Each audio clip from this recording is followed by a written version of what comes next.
बिहार के शिक्षकों को अब सिर्फ गाय भैंस की तरह खूंटा से बांधना बाकी रह गया है। बिहार सरकार जिस तरीके से क्रियाकलाप कर रही है, शिक्षा विभाग के जो अधिकारी लगातार जो पत्र बिहार के शिक्षकों के लिए निकाल रही है, उससे यही लगता है कि बिहार के शिक्षक अब इंसान नहीं रह गए हैं, बल्कि वो एक जानवर बन चुके हैं, जिससे स्कूल के खूंटे में बांध कर रखने का काम करने का पूरा जुगाड़ लगा दिया गया है। और ये सिर्फ कहे तो शिक्षा विभाग के स्कूलों के लिए है, यानी कि सिर्फ शिक्षकों के लिए है। ये सारा खेला सिर्फ और सिर्फ शिक्षकों के लिए खेला जा रहा है। बाद बाकी सभी विभाग में राम राज्य चल रहा है, वहां पर कोई दिक्कत नहीं है, वहां पर कोई चोरी नहीं हो रही है, वहां पर कोई भ्रष्टाचार नहीं हो रहा, वहां कोई घुसखोरी नहीं हो रही है। सिर्फ और सिर्फ बिहार के स्कूलों के शिक्षकों के साथ बिहार के मुख्यमंत्री जी, बिहार के जो शिक्षा मंत्री जी हैं और एसीएस सिद्धार्थ जी हैं, उनको सिर्फ बिहार के शिक्षकों के साथ कष्ट है। और इसी वजह से ये लगातार इस तरीके का पत्र जारी कर रहे हैं और करवा रहे हैं। अब आप देखें कि जिस तरीके से पहले तो शिक्षकों के ही मोबाइल से शिक्षकों की हाजिरी बनाई जाने लगी इस शिक्षा कोष के माध्यम से, तो पहले सिर्फ सुबह में अटेंडेंस में लाइव फोटो लगाया जाता था। उसके बाद कुछ शिकायतें मिली, शिकायतें कुछ मिलती हैं और सब पर कार्रवाइयां होती हैं। ये विभाग समझिए तो सिर्फ और सिर्फ कार्रवाई का विभाग बन चुकी है। तो जैसे ही खबर मिली, अब वो शाम में भी फोटो लगाने के लिए आदेश निर्गत कर दिए। उसके बाद अब कहते हैं कि विद्यालय के अंदर का ही फोटो होना चाहिए, विद्यालय के 4 दीवारी के अंदर का फोटो होना चाहिए, जबकि 500 मीटर के रेंज में विद्यालय ही नहीं, विद्यालय के कुछ और चीज भी आते हैं। अब विद्यालय के अंदर फोटो, जिस कपड़े में आप फोटो खिंचवा रहे हैं, कल होकर के उसी कपड़े में कल होकर के फोटो आप नहीं खिंचवा सकते हैं। तो बिहार सरकार क्या कपड़ा पहनने के लिए दे रही है क्या? नए नए कपड़े पहनने के लिए 30 दिन के लिए 30 तरह के कपड़े देती है क्या? बिहार के शिक्षकों का जो वेतन है उस हिसाब से 5 से 7 कपड़े हो जाते हैं, वही बहुत है। अब लगातार कहा जा रहा है कि प्रतिदिन विद्यालय के अंदर आपका फोटो का अलग अलग दायरे से अलग अलग कहे तो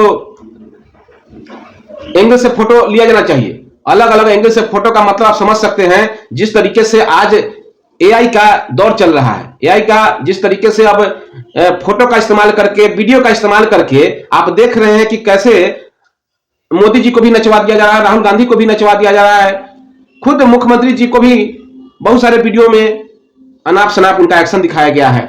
ऐसे परिस्थिति में अब शिक्षक तो शिक्षक हैं मान लीजिए, लेकिन जो शिक्षिका हैं 60% से ज्यादा शिक्षिका बहाल हैं, उनके फोटो को अगर लीक कर दिया जाए और लीक हो जाएगा अगर विभाग के माध्यम से, तब शिक्षिका कहां की रहेंगी?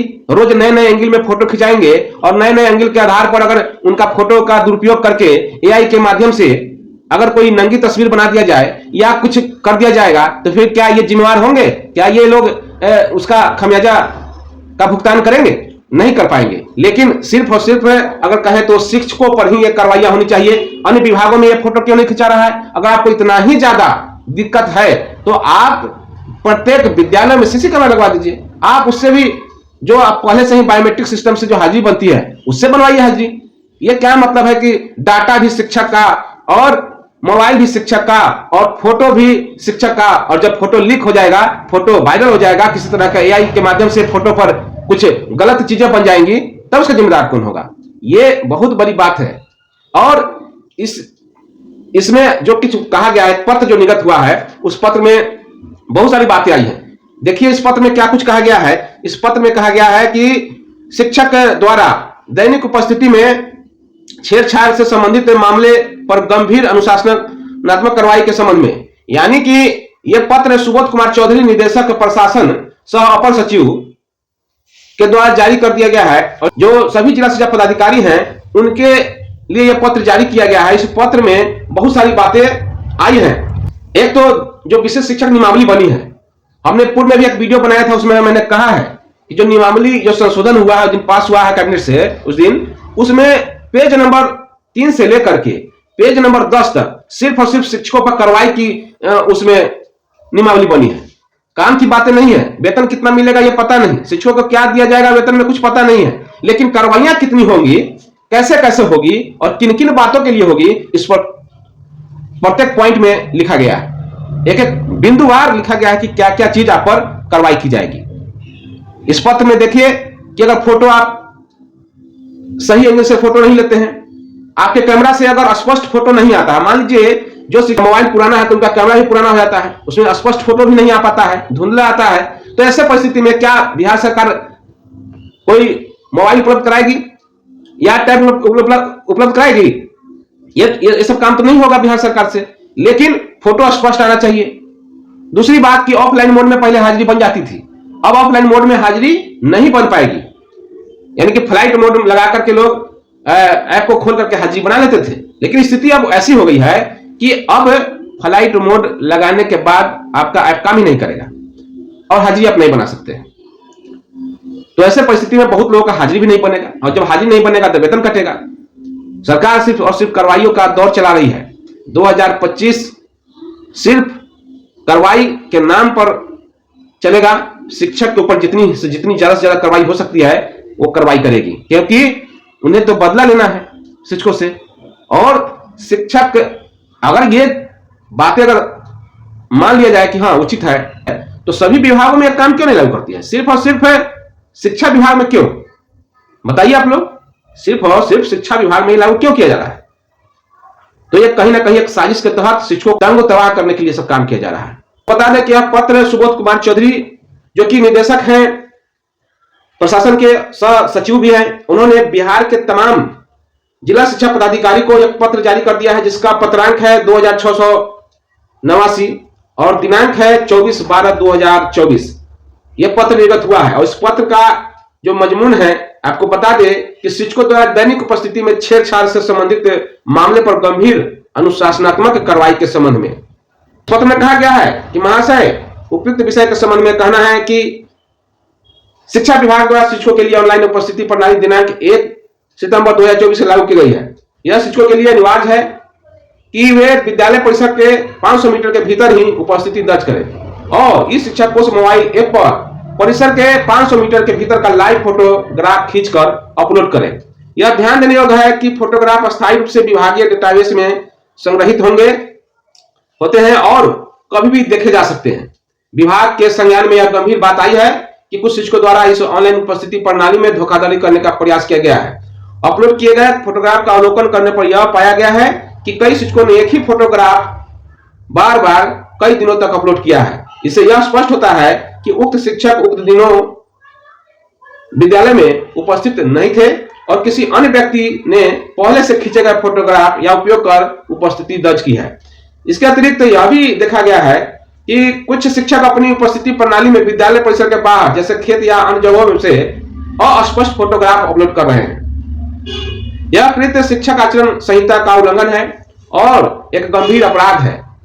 विभाग में 1 सितंबर 2024 से ही प्रतिदिन के फोटोग्राफ डेटाबेस में संग्रहित हैं और उनकी विस्तार पूर्वक जांच की जाएगी।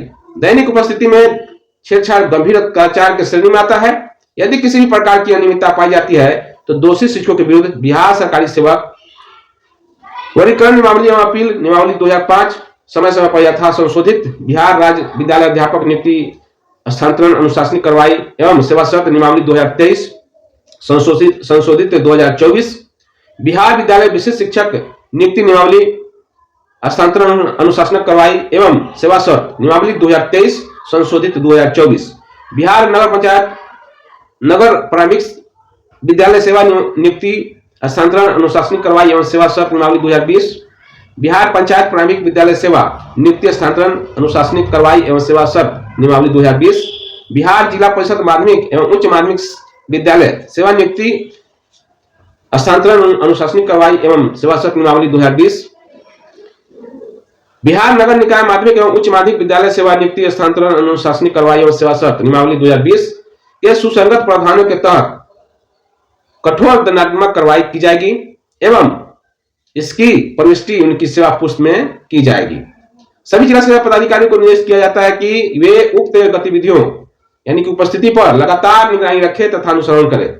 शिक्षकों के उपस्थिति डेटा और शिक्षकों द्वारा अपलोड किए गए दैनिक आगमन और प्रस्थान फोटोग्राफ की गहन जांच समय समय पर करें तथा सभी संदिग्ध मामलों की रिपोर्ट विभाग को शीघ्र उपलब्ध कराएं। साथ ही संबंधित विद्यालय के निरीक्षणकर्ता द्वारा यदि इस बात को संज्ञान में नहीं लाया जाता है तो माना जाएगा कि इस तरह के कृत्य में निरीक्षणकर्ता की भी सहभागिता है तथा इन्हें इन अपराध या कृत्य के लिए दंडात्मक सेवा मुक्ति आवश्यकता अनुसार कार्रवाई की जाएगी। साथ ही साथ संबंधित प्रखंड शिक्षा पदाधिकारी की भी संयुक्ता मानी जाएगी।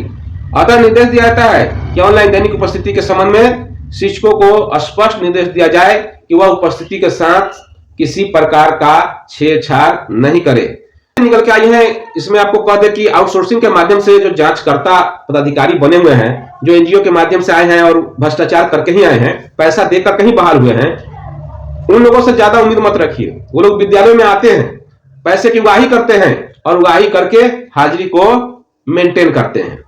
मतलब साफ है, तू डाल डाल तो मैं पाक पाक, शिक्षक भी बाज नहीं आएंगे और वैसे वैसे पदाधिकारी भी बाज नहीं आएंगे। इन सारी चीजों से कुछ विशेष फर्क नहीं पड़ना है। आप चाहे लाख खूंटा में बांध लीजिए, खूंटा में बांध देने से गाय भैंस जबरदस्ती का दूध नहीं दे देगी। उसके लिए उसे सही से खाना पीना देना ही पड़ेगा। आप चाहे तो जबरदस्ती उसे दूध नहीं ले सकते हैं। कहने का मतलब यही है कि शिक्षक हैं तो उनकी एक मर्यादा है और उस मर्यादा को आप लोग तार तार कर रहे हैं। विभाग के द्वारा जिस तरीके से तानाशाही फरमान जारी किया जा रहा है और उसका विरोध करते करते एक शिक्षक कैसे एमएलसी बन जाते हैं, यह किसी से छुपा हुआ नहीं है। कहने मतलब शिक्षक का गुस्सा जायज है, शिक्षक अपनी एकजुटता दिखाए हैं और एकजुटता दिखाने के तहत अगर कोई कार्रवाई हो रही है तो इस पर माननीय जो एमएलसी बने हैं उनको भी संज्ञान लेना चाहिए। क्योंकि तो कहने का मतलब यह है कि ये तानाशाही चलता रहेगा। हर आदमी को विरोध करना होगा, अपने चिंतन बुद्धि से काम लेना होगा, क्योंकि सभी लोग जिस तरीके से धराधर विशेष शिक्षक बनने के लिए सक्षमता परीक्षा पास कर गए और राजकर्मी का लाभ में जो फंस गए हैं, वो बहुत ही घातक होने वाला है। क्योंकि आपको मिलना क्या है अब तक क्लियर नहीं है, लेकिन सजा क्या मिलना है यह पहले ही क्लियर हो चुका है। तो फिलहाल इस वीडियो में इतना ही। वीडियो अच्छा लगा तो लाइक कीजिए, कमेंट कीजिए और कमेंट करके अपना फीडबैक जरूर दीजिए। साथ ही साथ वीडियो को शेयर कीजिए और चैनल पर नए हैं तो चैनल को सब्सक्राइब कर लीजिए। धन्यवाद। जय हिंद, जय भारत, जय शिक्षक।